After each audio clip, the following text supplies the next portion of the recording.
আল্লাহু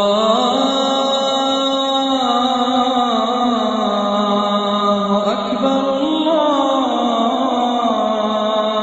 আকবার, আল্লাহু আকবার, আল্লাহু আকবার।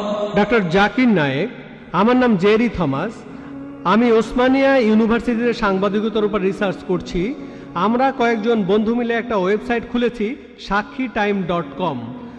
আপনার কাছে আমার প্রশ্ন, 1 নাম্বার, আমি সবসময় জানতাম যে হাদিস ছাড়া কোরআন অসম্পূর্ণ।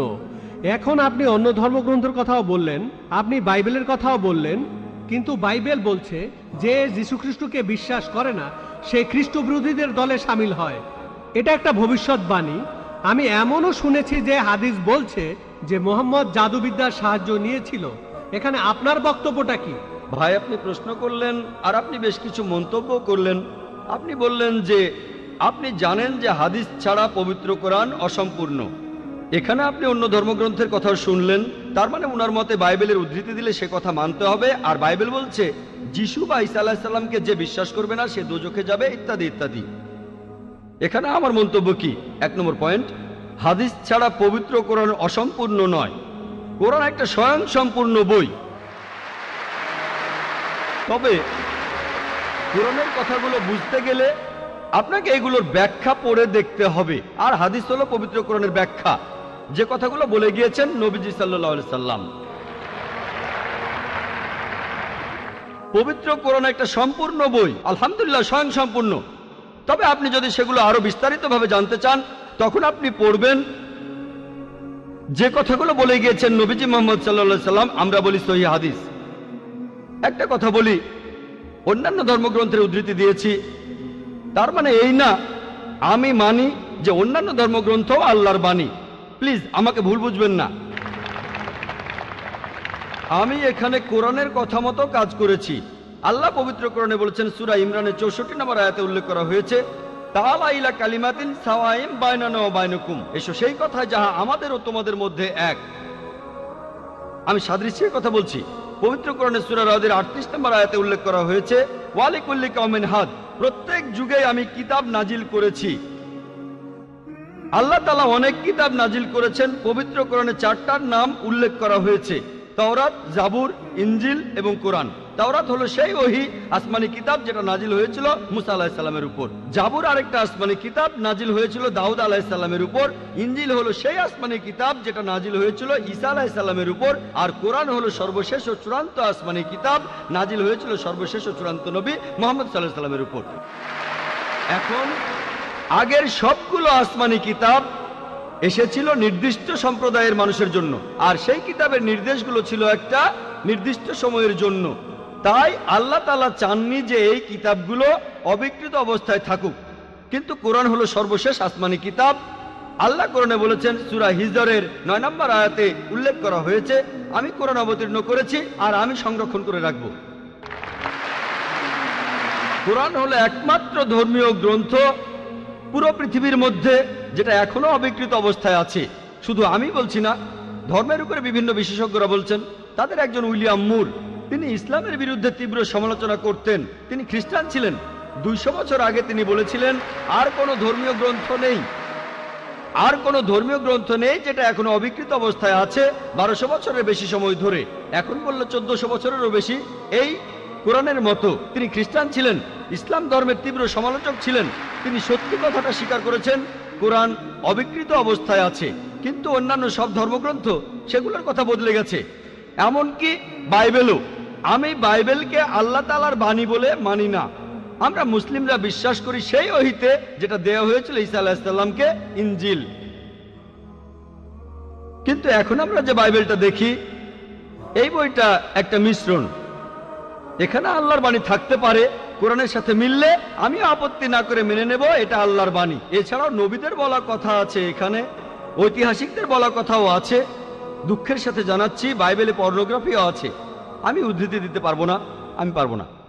বাইবেলে আছে অনেক পরস্পর বিরোধী কথা, বৈজ্ঞানিক ভুল, গাণিতিক ভুল, সেগুলোর কথা এখানে বলছি না। আমি বিতর্ক করেছিলাম ডক্টর উইলিয়াম ক্যাম্বেলের সাথে। ইনি ইসলামের বিরুদ্ধে একটা বই লিখেছিলেন, Quran and Bible in the light of history and science. বলেছিলেন কোরআনে 30টা বৈজ্ঞানিক ভুল আছে। আমি আমেরিকায় গিয়েছিলাম।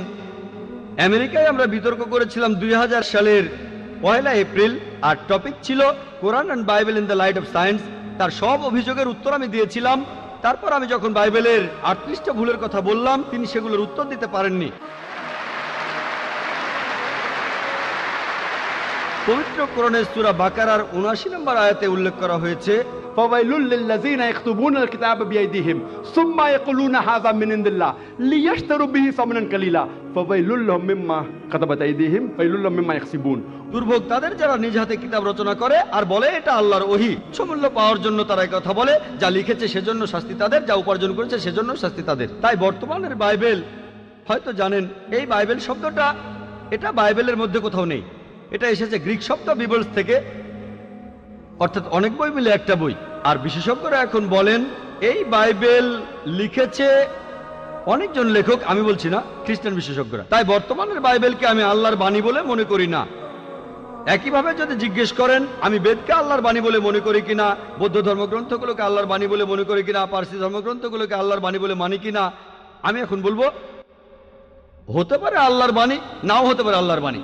আল্লাহ সুবহানাহু ওয়া তাআলা অনেক ওহী নাজিল করেছেন, অনেক কিতাব, কোরআনে 4টার নাম উল্লেখ আছে, তবে এছাড়াও আছে যেমন সুফে ইব্রাহিম, এরকম অনেক আছে। আমি এখানে বলবো হতে পারে হিন্দু ধর্মগ্রন্থ হতে পারে আল্লাহর বাণী, হতে পারে বৌদ্ধ ধর্মগ্রন্থ সেগুলো আল্লাহর বাণী, তারপর পার্সি ধর্মগ্রন্থ আল্লাহর বাণী হতে পারে, কিন্তু আসমানি কিতাব হলেও সেগুলো নির্দিষ্ট জাতি আর নির্দিষ্ট সময়ের জন্য। এখন আপনি মানবেন সর্বশেষ ও চূড়ান্ত কিতাব, সেটা হলো পবিত্র কোরআন। তাহলে প্রত্যেক মানুষই, হোক তার দেশ ইন্ডিয়ায়, আমেরিকাতে, কানাডায়, ইংল্যান্ডে, সিঙ্গাপুরে, সৌদি আরবে, প্রত্যেক মানুষই সর্বশেষ ও চূড়ান্ত ওহী মানবে, অর্থাৎ পবিত্র কোরআন আর সর্বশেষ নবী মুহাম্মদ সাল্লাল্লাহু আলাইহি সাল্লামকে মেনে চলবে। আমি বলছি না যে হিন্দু ধর্মগ্রন্থগুলো আল্লাহর বাণী, আর আল্লাহর বাণী হলেও সেটা নির্দিষ্ট সময়ে নির্দিষ্ট জাতির জন্য ছিল। হিন্দু বিশেষজ্ঞরাও বলেন তাদের ধর্মগ্রন্থ পরিবর্তন হয়েছে, বৌদ্ধ বিশেষজ্ঞরাও বলেন তাদের ধর্মগ্রন্থ পরিবর্তন করা হয়েছে। প্রত্যেক ধর্মের বিশেষজ্ঞরাই, শুধু ইসলাম বাদে সবাই বলে যে তাদের ধর্মগ্রন্থে পরবর্তীতে কথা বদলানো হয়েছে, পরিবর্তন করা হয়েছে। তবে আমি যদি এখানে তর্কের খাতিরে মেনেও নেই এটা আল্লাহ তাআলার বাণী, যদি এমনটা হয় আর সেই ধর্মের অনুসারীরা তারা মানে এটা আল্লাহ তাআলার বাণী, তাহলে সেই ধর্মগ্রন্থ তাদের অক্ষরে অক্ষরে মানা উচিত। বৌদ্ধরা যদি মানে তাদের ধর্মগ্রন্থ আল্লাহ তাআলার বাণী, হিন্দুরা যদি মানে তাদের ধর্মগ্রন্থ আল্লাহ তাআলার বাণী, খ্রিস্টানরা যদি মানে তাদের ধর্মগ্রন্থ আল্লাহ তাআলার বাণী, তাহলে আপনাদের ধর্মগ্রন্থেই বলা হয়েছে আপনাদের মেনে চলতে হবে সর্বশেষ নবীর কথা, মুহাম্মদ সাল্লাল্লাহু আলাইহি সাল্লামের কথা। আপনি তো মনে করেন এটা আল্লাহ তাআলার বাণী, আমি মনে করি হতেও পারে আবার নাও হতে পারে। আপনি মনে করেন সেটাই আল্লাহ তাআলার বাণী, তাহলে আপনি সেটার কথা মেনে চলেন। সর্বশেষ আর চূড়ান্ত নবীকেও আপনি বিশ্বাস করেন। আমি আগেও বলেছি, পবিত্র বাইবেলে গসপেল অফ জন 16 নম্বর অধ্যায়ের 12 থেকে 14 অনুচ্ছেদে আছে, ঈসা আলাইহিস সালাম বলছেন, আমি তোমাদের অনেক কথা বলতে চাই, কিন্তু তোমরা সেটা এখন বুঝতে পারবে না, কারণ যখন সত্যের আত্মা তোমাদের সামনে আসবে সে তোমাদের সত্যের পথে নিয়ে যাবে। সে তার নিজের কথা বলবে না, যা শুনবে সে কথাগুলোই বলবে। সে তোমাদের ভবিষ্যতের কথা বলবে, আমাকে মহিমান্বিত করবে। এ মানুষটা কে? মুহাম্মদ সাল্লাল্লাহু আলাইহি সাল্লাম। মুহাম্মদ সাল্লাল্লাহু আলাইহি সাল্লাম বাদে আর কোন নবী ঈসা আলাইহিস সালামকে কি মহিমান্বিত করেছেন? ঠিকই বলেছেন আপনি, যে ঈসা আলাইহিস সালামকে অস্বীকার করবে সে নরকে যাবে। আপনি বললেন এই কথা, আমি আপনার সঙ্গে একমত। সেই মুসলিম আসলে মুসলিম না যে ঈসা আলাইহিস সালামকে বিশ্বাস করে না। আমরা এখানে বলি আলাইহিস সালাম, আপনি শুধু বললেন যিশু। আমি পারি না, আমাকে বলতেই হবে আলাইহিস সালাম যদি ইসলামের প্রতিনিধিত্ব করি। যদি আমি এই আলাইহিস সালাম শব্দটা না বলি আমাকে বের করে দেওয়া হবে। অনভিজ্ঞ লোক এটা করতে পারে, আমাকে বলতেই হবে আলাইহিস সালাম। তাহলে সেই মুসলিম আসলে মুসলিম না যে ঈসা আলাইহিস সালামকে বিশ্বাস করে না। আমরা মানি যে ঈসা আলাইহিস সালাম হচ্ছেন আল্লাহ সুবহানাহু ওয়া তাআলার প্রেরিত রাসূল। বিশ্বাস করি তিনি অলৌকিকভাবে জন্মেছিলেন কোনো পুরুষের হস্তক্ষেপ ছাড়াই, যেটা অনেক আধুনিক খ্রিস্টানি বিশ্বাস করে না। আমরা মানি যে তিনি আল্লাহর আদেশে মৃত মানুষকে জীবিত করেছিলেন। আমরা মানি যে তিনি আল্লাহর আদেশে জন্মান্ধ কুষ্ঠরোগীদের সুস্থ করেছিলেন। মুসলিম আর খ্রিস্টানরা এখানে এক। তবে আমি জানি আপনি কি বোঝাচ্ছেন। আপনি যখন বললেন যীশু খ্রিস্টকে বিশ্বাস করা, তার মানে কি বুঝিয়েছেন? যে তিনি ঈশ্বর, তাই না? ওনার মাইক্রোফোনটা অন করেন। যিশুকে বিশ্বাস করা বলতে কি বোঝাচ্ছেন? নবী হিসেবে বিশ্বাস করা? যিশুর এই কথাটা বিশ্বাস করি, আমি সত্য আর জীবনের একমাত্র পথ। এ কথার মানে কি? এর মানে যীশুখ্রিস্ট হলেন ঈশ্বর? ভাই এবারে বাইবেলের উদ্ধৃতি দিলেন। জনে আছে এই কথাটা। আমি আপনাকে রেফারেন্সটা বলছি, রেফারেন্সটা আমি বলছি, সমস্যা নেই। রেফারেন্সটা কি? জনের 14 নম্বর অধ্যায়, আপনিই বললেন। অনুচ্ছেদ? আমাকে বাইবেল দেখে বলতে হবে। জনের 14 অধ্যায়ের 16 অনুচ্ছেদ, ঠিক 16 আছে? নম্বর না, 6 নম্বর অনুচ্ছেদ, 16 নম্বর না। সরি মিস্টার নায়েক, আমাকে বাইবেল শেখানো লাগবে না। আমরা আপনার ভুল ব্যাখ্যাগুলো শুনে আমাদের ওয়েবসাইটে সেটার উত্তর দেব। ভালো কথা। ভাই আপনি উদ্ধৃতি দিচ্ছেন, আপনার ব্যাগে তো বাইবেল আছে, তাই না? ব্যাগ থেকে বাইবেলটা বের করে দেখেন, এটা গসপেল অফ জনের 14 নম্বর অধ্যায় 6 নম্বর অনুচ্ছেদ, 16 নম্বর না।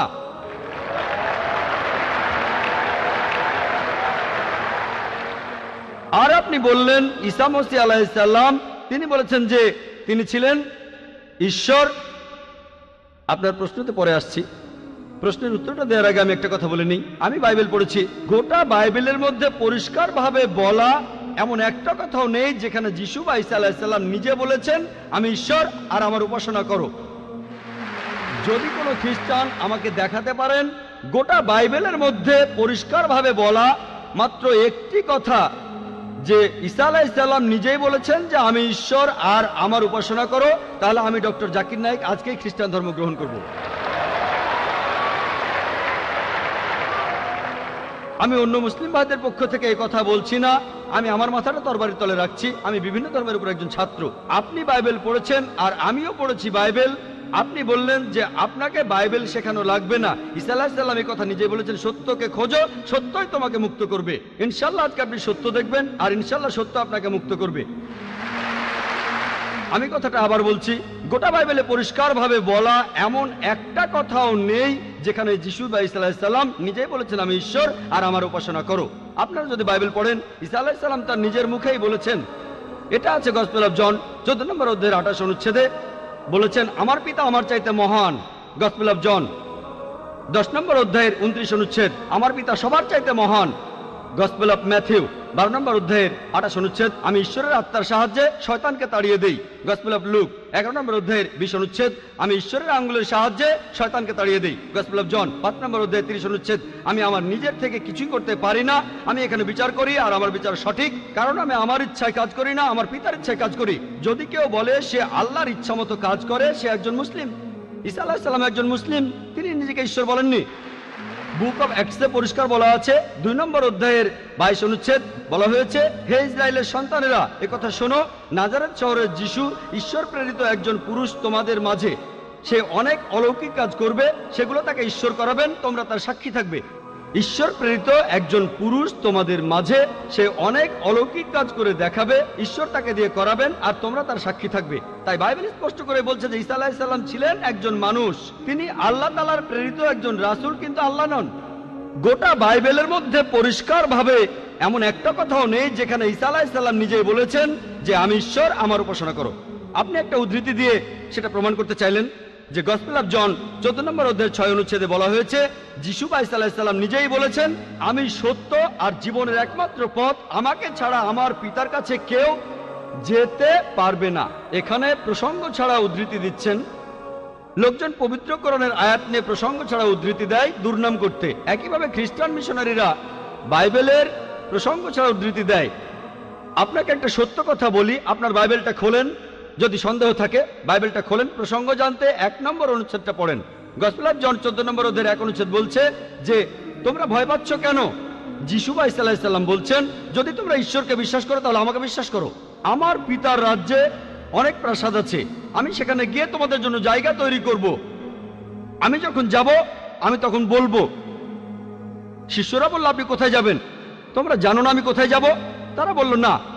তখন শিষ্যরা বলল যে আমাদের পথ দেখান, আপনি যেখানে যাবেন। তখন যিশু ঈসা আলাইহিস সালাম বললেন আমি সত্য আর জীবনের একমাত্র পথ। শিষ্যরা তখন বলল ঈসা আলাইহিস সালামকে যে আমাদের সেই পথ দেখান। ঈসা আলাইহিস সালাম তখন বললেন আমি সত্য আর জীবনের একমাত্র পথ, আমাকে ছাড়া আমার পিতার কাছে কেউ যেতে পারবে না। আমরা মানি যে নবীগণ যখন এসেছিলেন প্রত্যেক নবী ছিলেন সত্য আর জীবনের দেখানো পথ, সেই নবীদের ছাড়া কোনো মানুষই আল্লাহর কাছে যেতে পারতো না।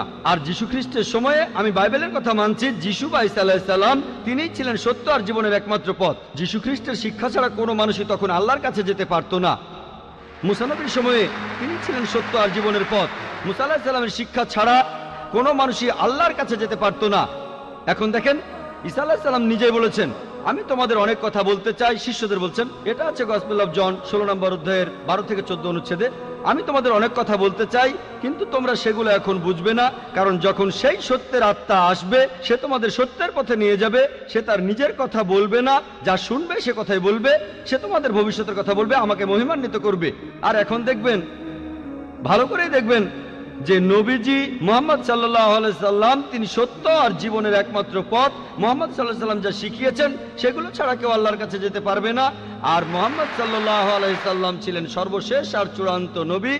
এখনকার দিনে দেখবেন, হোক সেই লোক বাস করছে আমেরিকায়, কানাডায়, ইংল্যান্ডে, ইন্ডিয়ায়, সৌদি আরবে, পৃথিবীর যেখানেই থাকুক, এখনকার দিনে সবার জন্য মুহাম্মদ সাল্লাল্লাহু আলাইহি সাল্লাম তিনি হলেন পথ, সত্য আর জীবনের। মুহাম্মদ সাল্লাল্লাহু আলাইহি সাল্লাম যা শিখিয়েছেন সেগুলো ছাড়া কেউ আল্লাহর কাছে যেতে পারবে না। আর প্রায় সব ধর্মগ্রন্থ এরকম কথা বলছে, এমনকি বাইবেলও। আশা করি আপনি সত্যটা জানতে পেরেছেন, আর ইনশাআল্লাহ আপনি সত্যের কাছে এসেছেন। সত্য আপনাকে মুক্ত করবে।